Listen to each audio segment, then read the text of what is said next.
NBA.com survey of all 30 of the league's front offices, it was released this morning. So let's dive into just a few of the 50 questions GMs were asked about the landscape of the NBA. When asked which team will win the 2026 finals, the defending champ Thunder, they got 80% of the vote. The Cavs, the Nuggets, they tied for second with 7% chances each. As for the MVP, you might ask, well, 2/3 of voters think Nikola Jokic will win his 4th award in the last 6 seasons, while last year's MVP, Shai Gilgeous-Alexander, finished 3rd behind Luka Doncic. Now, 63% of voters ranked the Cavaliers as the best team in the East, the Knicks being a distant second, which I thought was interesting, 30%. The Magic, they were the only other team to pick up votes for the top of the conference here. So out west, the Lakers, they might have Luka and LeBron, but GMs, they do not have confidence that they can finish in the top 2 seeds out west. In fact, they finished 7th in this survey in terms of Western Conference rankings. So this is a complete list of the survey results. This is in the Western Conference.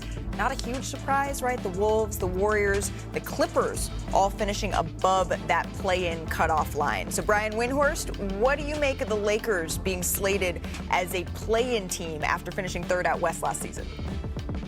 Well, if I was JJ Redick, I would have this brought to the attention of the players. Now, I will just point out the Lakers were the number 3 seed last year, but the difference between being 3 and 7 was just 2 games. This is very tightly packed here.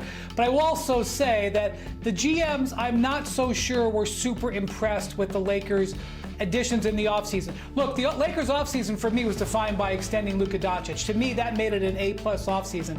But DeAndre Ayton was cut and released and bought out. Marcus Smart, cut, released, and bought out. Jake LaRavia, a guy who has bounced around a little bit, didn't even get the last year option picked up on his rookie deal. The Lakers feel like those guys are going to help their defense. The Lakers feel like a slimmer and more energized Luka Doncic is going to help their team. But the margins in the West are narrow, guys, and I'm not so sure the GMs think the Lakers were able to close them. Look at Perk's face. Yeah, because those same GMs, 50% of them that don't know what they're doing, got the Clippers ahead of the Lakers. So I can't respect the list anyway, because the rankings anyway, because the Clippers, they have so many unknowns. We know that James Harden fold like clean sheets every postseason. Don't know if Kawhi Leonard is going to be healthy. But it's to the point now where it's like, damn if you do, damn if you don't, if you're Rob Pelinka. You go out and you get DeAndre Ayton, address the center position the best way possible. You get a pointed attack defender on the perimeter in Marcus Smart, who has new life. But he couldn't go out and do anything else because it probably would involve him having to move on from Austin Reeves, who, by the way, all the GMs probably want and be blowing up Rob Pelinka phone. So again, I believe that the Lakers are going to finish top 6. I believe they're one of the better teams in the Western Conference. I believe that Luka Doncic is going to be, he's my MVP front runner heading into this season. I feel like we're going to have this argument all year as far as where the standings is. I think Brian hit it on Ed. I just think there's so little separation where everyone else is outside of Oklahoma City compared to where maybe Houston and Denver are probably a little bit ahead of the pack. I would say so. But when you look at Golden State and the Lakers and the Clippers, I think the big question, I'm not going to put myself in the minds of the GMs who voted on this, the concerns with LeBron at age 40 years old, where he is from, coming off this injury here, and the depth. The depth of this roster. They did enough this offseason with DeAndre Ayton and Jake LaRavia and Marcus Smart to be part of the conversation. But if I'm going to be on a mound fighting for the Lakers, it's not going to be that one right there. I could see them being in that spot contending for a play-in spot. The optimistic view for the Los Angeles Lakers is that they only had Luka Doncic for half a season, and they were still 3rd in the Western Conference, right? The optimistic view is they now have a training camp with Luka in the best shape, one of the best off seasons of his career, and let's see how far they can go that way. But what Brian is saying is GMs are looking around and saying just because you took other people's scraps, that doesn't necessarily make it so that we believe in you as a team. That's the GM's view. I'm not so sure that that's mine. As for the coaching side of all of this, Heat head coach Erik Spoelstra won both Best Head Coach and Best Manager and Motivator of People. That's a title that's pretty good. Shams, I understand you have some news on Spo. Yeah, Malika, sources tell me that Erik Spoelstra will be named the next USA basketball men's national team head coach. Okay. So he's succeeding Steve Kerr in the position. So he's going to have the 2027 World Cup and then the 2028 Summer Olympics here in Los Angeles. And Spoelstra is someone that USA officials really likened to all the past year. They really narrowed into Spoelstra as the next head coach for this job. And you think about the cycles that we've seen. Greg Popovich at the Tokyo Olympics, then Steve Kerr, who was the lead assistant on his staff, he takes over. Spoelstra was the lead assistant on Steve Kerr's staff. Right. Now he takes over. But I think he's someone that we could see. He's young enough to where he could have multiple cycles here as well. Yeah, and this is something that we've seen. This is a trend. Ever since Coach K was coach for a couple of cycles, Pop's a coach for one, and then we see Steve Kerr one, and now, Bobby, we see Eric Spoelstra being named the head coach. I think the most interesting thing, certainly, and he's earned it based on where he's been with, certainly with Steve Kerr last Olympics, is who is going to be on this roster when we get to Los Angeles in 2028, because it could look awfully different than what we just saw in 2024. But we know we got a coach. We do. Right? We know we got a coach, and Eric Spoelstra, University of Portland grad, my alma mater, is an excellent choice. All right, we're going to move on from this, so we got a lot to get to in the final 20 minutes of our show. As we say hello to our Brian Windhorst and Kendrick Perkins, that voice you just heard, Bobby Marks here as well. Brian, I'm going to start with you. Your first impressions of the new look Rockets with KD filling a void that they absolutely needed in that first round series against Golden State.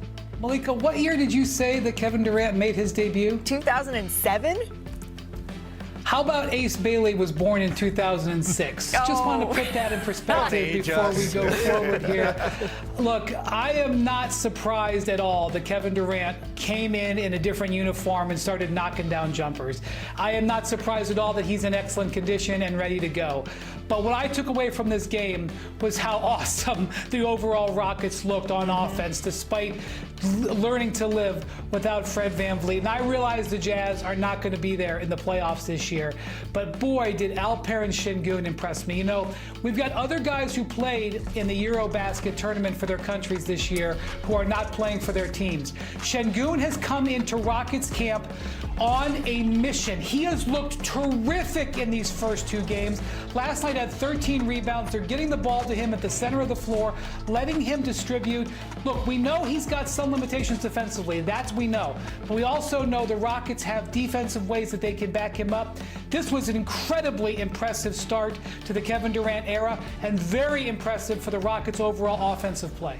Well, we're only 1 week into preseason, but I think there's so many things you can take away. We were just talking about the length of Kevin Durant and Jabari Smith Jr., two players that are basally 7 foot. It's like the Spider-Man meme when they're on the floor together. There's a lot of similarities. Remember, this is a team that was one of the best defensive teams last year already. Now you add Kevin Durant. The other thing, as Brian said, you had Şengün. We were wondering who's playing point guard here. 19 assists the last 2 games. And then, of course, Amen Thompson.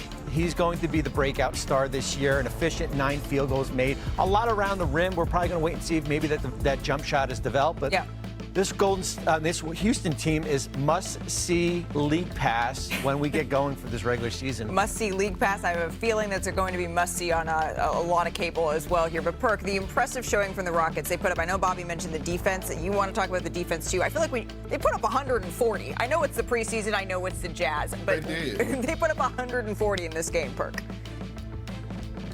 They did, and look, I believe they're going to be the best offensive team in the league. They had 32 assists last night, 68 paint points, and 13 dunks. They're going to get out and run, but they're going to get stops, and it's going to be led by their best defender in Amen Thompson, who I believe is going to challenge Victor Wembanyama in the next few years as the best two-way player in the game. Look at this right here. It's instincts. Look at him. He's supposed to be at the nail, active hands, getting out in transition, speed, quickness, IQ. One of his assists right here to Jabari Smith for the lob. This is just perfect execution. And he didn't even break a sweat as he was running up and down the floor. Here we go again, fighting over the screen. Tries to reject it. Nope, come here. I'm getting over the screen. Now watch this. Look how easy this is. Look how easy this is. Ball in, man. I see both. I'm getting this steal no matter what. The defender don't have a chance. He out on the break, gets another dunk.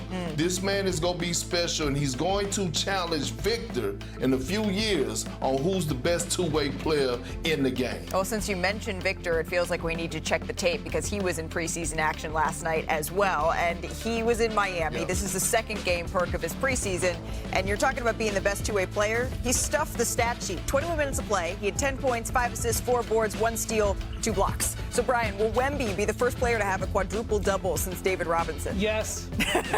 Moving on. Yes. You know, Malika, okay, so the Spurs are playing without their top 3 ball handlers right now, so I don't know how you to evaluate what's going on there, but he is going to be hell at the top of the floor. To the Celtics. They were in Memphis taking on the Grizzlies. A lot of injuries here for Memphis. Jason Tatum, though, supporting his squad. His partner, Jaylen Brown, 21 points in 20 minutes. Got into a little scuffle.